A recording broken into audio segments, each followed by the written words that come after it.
Introduction: The Ottawa Leviathan versus Your Sovereignty. How centralized power is preying on Canadians. The freezing of hundreds of Canadians' bank accounts in 2022 for merely donating to a pro-liberty political movement was a wake-up call. Not only did it pierce Canada's genteel veneer as a role model for liberalism, it compelled outside-the-box thinking from those subject to the predation. As Michael Wagner wrote in the Western Standard regarding authoritarianism from Canada's self-described progressives, quote, "If you hold the wrong political views and donate money to protests, your money is not safe," unquote. The invocation of war powers was outlandish, a la Venezuela, but it did not surprise me. As a long-time economic columnist, I have for years seen the temperature rising and the frog burning in Canada. In the battle between individual sovereignty and centralization, one side has swept the series. Unfortunately, Canadians' financial difficulties predate the COVID-19 outbreak and will not exit as the hysteria subsides. These challenges are personal to me, since I struggled to find work as a new graduate over a decade ago in Nova Scotia. After networking and many job applications bore no fruit, I was desperate and would take any work to survive. In the end, I left the Maritimes and never returned. After completing a Master of Business Administration in Texas in 2021, my hope was to make a home in Alberta, where my mother grew up and where much of my family on her side remain. The prognosis was grim, however, and I stayed in the United States. Slow news, no more. Canada's negative economic trends have been incremental, slow news. They have failed to capture attention, not that watching the CBC would have cured that ailment.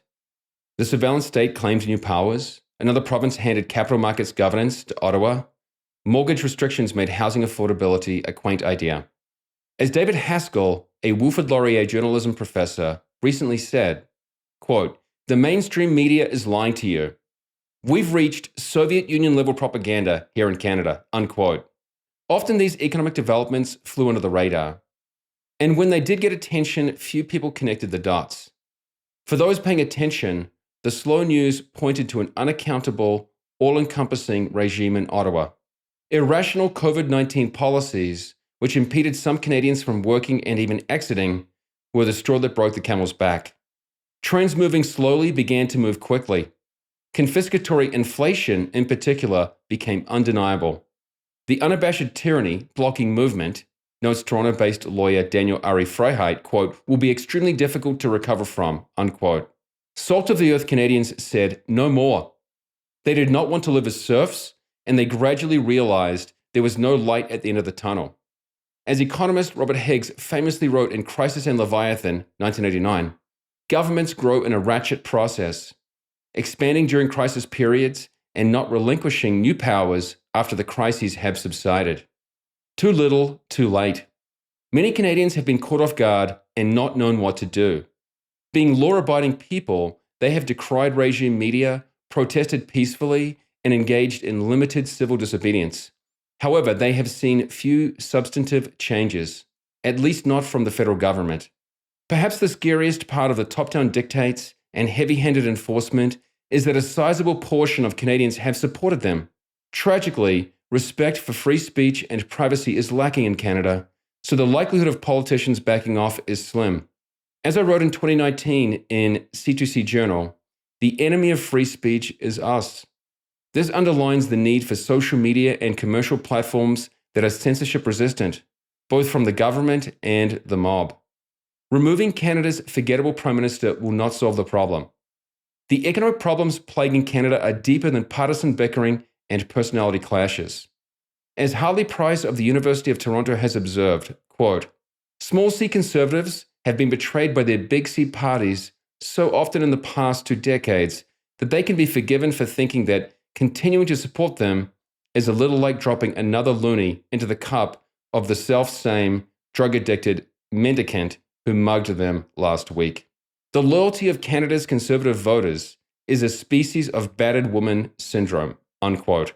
As much as it might hurt to hear, Canada is waning in economic dynamism and staring down the barrel of a post-First World future a la Argentina with the backwater status that already exists in Atlantic Canada. Millennials and Generation Z face crippling taxes, costly living, and third world medical care. The demise of civil liberties rubs salt into the wound for those busy trying to survive. Even the Globe and Mail, in January 2023, warned of the growing threat of a low-wage future, given Canada's neo-dirigiste, anti-laissez-faire industrial strategy with, quote, far too much faith in the technocratic powers of government, unquote.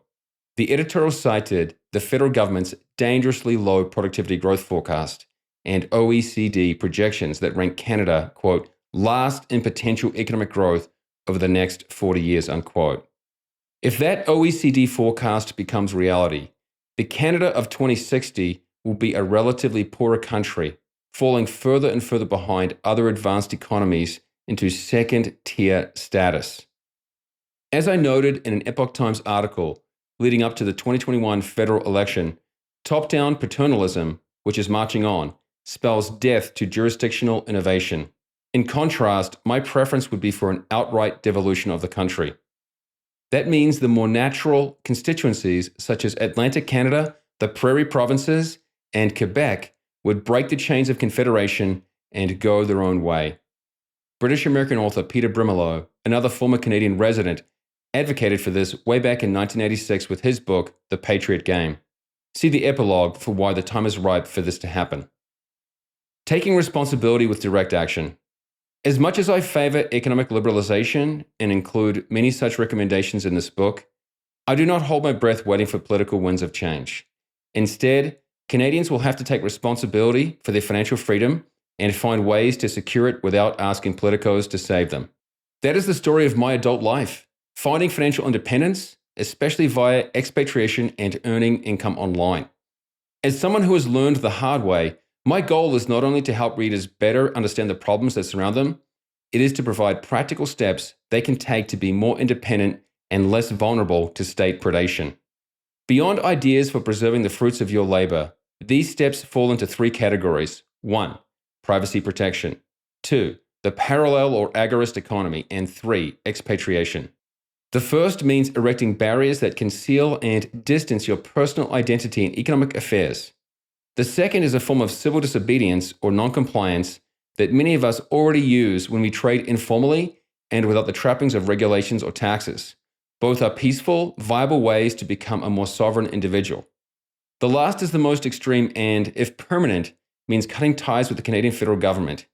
It is the option I chose, but it is no panacea. It comes with its own problems, has far-reaching implications, and demands serious and careful consideration. Many people have already given up and departed. Strikingly, even immigrants to Canada are turning around and leaving too. A November 2023 video by the Living in Canada YouTube channel, with 309,207 views as of this writing, explains the onward migration. However, a glance at the 3,150 comments indicates the 9 reasons presented by Chu Yen Tan are not mysteries at all. The most popular response to her conveys the point, quote, as a Canadian, I do not understand why so many immigrants even want to come here. It is so crazy expensive and hard to get a job, but they keep coming, unquote. Another commenter reflects on how times have changed. Quote, I moved back to Canada after living overseas for many years. I was only able to endure it for 2 years and I left again. The quality of life in Canada is just not what it used to be, unquote. Ominously, Yen Tan's final reason struck the root. Quote, this is something that I would say I did not expect at all, coming here. Having lived in Asian countries for a while where social norms are very, very strong, I believed I really needed to move to a Western country because everything is more free and the freedom of the individual is much more appreciated. It was only in the last few years that I realized that Canada is not necessarily that kind of place, unquote. If a departure is your inclination, later chapters address the how and the where. Renouncing citizenship and forgoing one's passport offers few benefits, although that could change with time. The good news is that all the steps erect barriers to direct confrontation with federal authorities. In other words, they make individuals more mobile and more difficult to target. That goes also for avoiding the crosshairs of government surrogates, which is what many major Canadian companies have become. A view from Ecuador. My colleague and dear friend Paz Gomez, based in Quito, Ecuador, has worked with me for about 8 years. She has completed her Master of Science at the University of Nicosia in blockchain and digital currencies and has partnered with me on this book. She has written about Canadian policy topics for think tanks and newspapers for the past 6 years.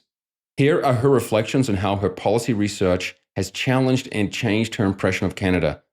When I started researching and reporting on Canada, I came across a growing trend of censorship. I was astonished to realize that a nation known globally for socially responsible development and outstanding higher education was leaning towards modern day book burning.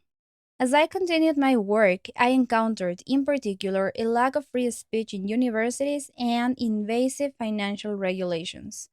I began to see that behind the purportedly civil, thriving Great White North, there were politicos building the machinery and subservience for repression under the justification of fighting hate speech and financial terrorism.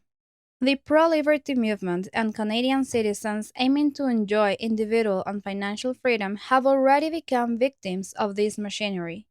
However, Canada's problems are not unique.